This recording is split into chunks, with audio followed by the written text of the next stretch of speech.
Hello, this is a video on some of the ways to score Mika by Xenakis, and I've put up the original score here so that you can just have a look at it. Much of it is fairly straightforward, but the thing that's very unusual about it is the slur line. If I can show you the wavy lines which follow the profiling of the notes, really. Now you can't do that on Sibelius. There are slur lines in Sibelius, but if we try to put this in as a normal slur line, I'll just show you perhaps if we were to highlight that and put in a slur line, it just comes in as an even curve, and while you can squash it a bit, you cannot get a wavy line. Okay, so the way that we can do this is by using graphics, which Sibelius has an option for in the notation tab. You can see that along here we have a graphics button. What it means though is that we have to have a graphics package to produce the graphic that we want, and then we bring it back into Sibelius and lay it over. So to do that, the first thing I do is to take a screenshot of the actual line that I'm wanting to fit the slur with, because it's easier to draw in the slur if you actually have the music that you're trying to match it to. So that's pretty good. And then we have to go across to our graphics package. I can't get that out. I'm using Photoshop. Okay, so once you're in your graphics package, and this one, as I say, is Photoshop, you need to bring in the file that we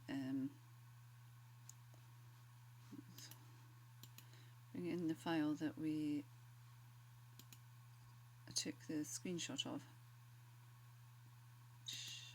Was that one? Okay, so there is the music which has come in. Right, now this is on the sort of base layer. What we really want to do is to take a new layer to draw our wavy line with, and we want that layer to be transparent. So you can check this, because if you've set it up with a background of white, then when you take it back into Sibelius, the white will go over your Sibelius notation. So you really want this layer to be transparent. The reason you want it transparent is so that the notes that you have in Sibelius and the expressions and so on will show through. And the way to tell in Photoshop anyway is when you get this kind of checkerboard, that means that you've got a transparent background to that particular layer. Okay, another few things to look at are the brush. The brush in Photoshop gives you the line. So you can set the colour of the brush over here, you can set the width of the brush up here. And I had mine at 5 there. Maybe I'll leave it at 6 or something. You can do trial and error, but you want it fairly fine. Hardness, you want it quite a defined line, as in the original score. Okay, we want to see our notes so that when we put in the line, we can see where we're going with it, and we can compare it to the original. We get the actual score up.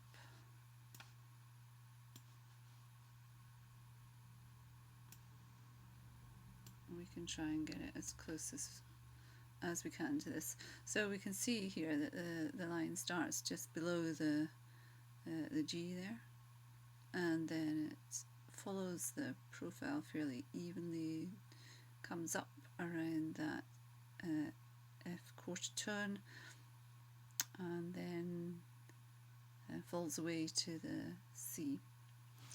So we're going to try and do that, and it is a bit of trial and error this, and you need to practice really. It's sometimes not that easy. So you use the pen tool. There are two ways of putting in a line into Photoshop anyway. I'm sure it's probably similar with most graphics packages. So if you just click it in like this, that's not what to do because you're getting sharp points. That's not what you want. So you have to click and hold and then drag. You get little handles which allow you to drag the line and should give us a smoother curve as we go along. Takes a bit of practice, but we'll have a shot. Okay, so we're going to start here. You can see these handles. That means that I'm keeping it going. Try and keep it as smooth as you can. And the advice, I think, is that probably better not to have too many handles because it's easier to sort of land up with sharp points if you have too many. We're going to try and keep it as smooth as we can. And then we'll go up a bit at this note, down a bit.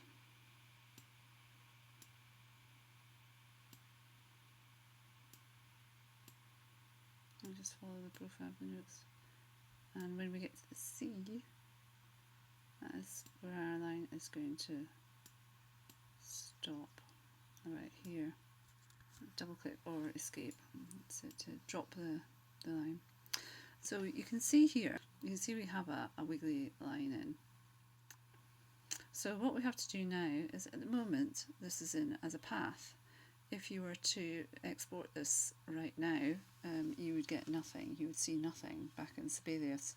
What you have to do is you need to brush it with the brush, and the way you do that is go over to the tab which says Paths, and you pick the stroke line command which is down here, stroke path with a brush, and now you'll see the line has gone in black in the size of brush that we chose. Okay, we're going to go back to the layers now. So if I close this layer, you can see our line. We want to export the layer back to Sibelius, but we don't want the notes that came in with it, so make sure this layer is highlighted, and then save this as, and we want to save it as a JPEG file which Sibelius will be able to recognise. It wouldn't be able to recognise a Photoshop file. I'm going to call this Mica 1, Mica line 1, I'll call it, and I will save it to the desktop. Okay, just click OK. Right, we should be finished with Photoshop for a little while. So go back in Sibelius, and then what we do is in the Notations tab, click on the graphics. It brings up your file finder. We'll click on Mica line 1 and open that. And you should get a blue arrow, which is how you place the graphic. So I'm going to have a shot at I'm just going to click it in. Oh, it's coming in quite large. Not sure why it's done that, but anyway, what to do if it comes in large like that, because we did actually size it in Photoshop, is just to shrink it by dragging in the corners and pulling it back, drag it in, put it back, drag it in and pull it back. Okay, and we can see that's just about right, and there you have a graphic. And the rest of the score has been done already, so you can see I've just done the exact same process in all of these lines. Other things that might be interesting to look at is this section here is just a little graphic, so you do very similar to what we did there, which is to enter it into just a normal bar, and because there are 5 notes there, you might want to choose a 5/4 bar, enter these notes in it. You get quarter tones over here, so you can see that we start with an F and then an F quarter tone, which is between the F sharp and F natural.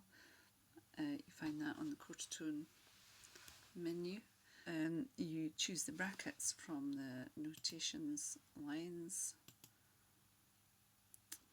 so you'll find various brackets down here. These ones are probably the best ones to use, the open ones without any numbers in them.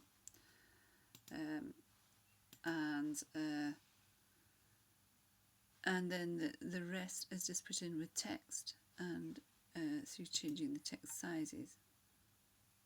And it's easy to put text in on the score, anywhere on the score, by pressing Control and clicking on a blank bit of the screen, and then just choose text, other staff text, plain text,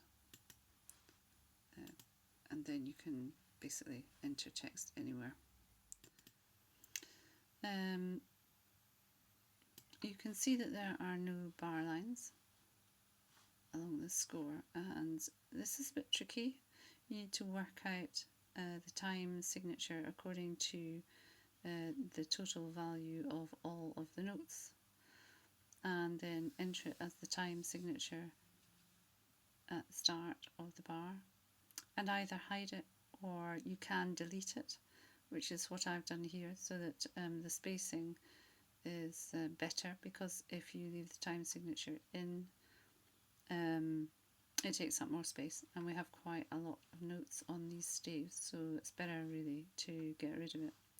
But you can hide any extra rests that you land up with, and just to give you an idea of sort of how interesting these time signatures are, I've actually kept a note of them, because we can't see them now because I've deleted the actual time signature. Line 3 is 29/18, line 4 is 47/16, line 5 39/16. If you want to change the time signature, you go into time signature.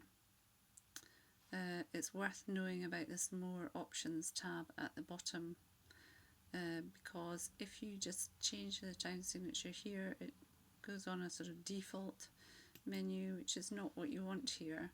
The default menu will always put a cautionary time signature in, and that means that, you know, if we have 39/16 in this bar, you'll get a time signature coming up at the end of this bar. You don't want that. The way that you resolve that is to remove that cautionary there, and then you put in the time signature that you want here. The texts are quite unusual.